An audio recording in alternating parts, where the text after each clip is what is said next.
భర్తను వదిలేసి పుట్టింటికి వెళ్ళిన ఆడదానికి మొదటి శత్రువు తల్లే అవుతుంది. తప్పు చేసి దొరికిన భర్తని భార్య వదిలేయకపోవడానికి కారణం మగాడన్న తర్వాత ఇలాంటి చిన్న చిన్న తప్పులు చేయడం సర్వసాధారణమే, మనమే సర్దుకోవాలి అంటది. రెండో శత్రువు ఆ ఇంటి కోడలు.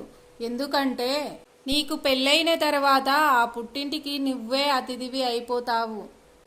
అతిథులు వచ్చి వెళతారు కానీ ఉండిపోరు అని అంటది.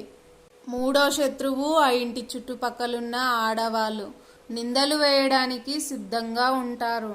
నాలుగో శత్రువు ఆ ఇంటి చుట్టుపక్కలున్న మగవాళ్ళు, మొగుడు వదిలేసిన ఆడది ఎప్పుడు ముగ్గులోకి దించుదామా అని చూస్తారు.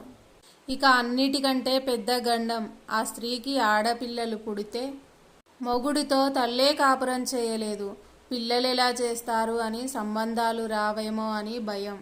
ఇన్ని రకాలైన భయాలతో ఇంతమంది శత్రువులు మధ్య బతికే కన్నా 5 నిమిషాల సుఖం కోసం గొడవ పడిన వెధవ వాడి కర్మాన వాడే పోతాడు, వాడి దగ్గర బ్రతకడమే మేలు అని అది అర్థం చేసుకొని మనసు చంపుకొని బ్రతికేస్తుంది.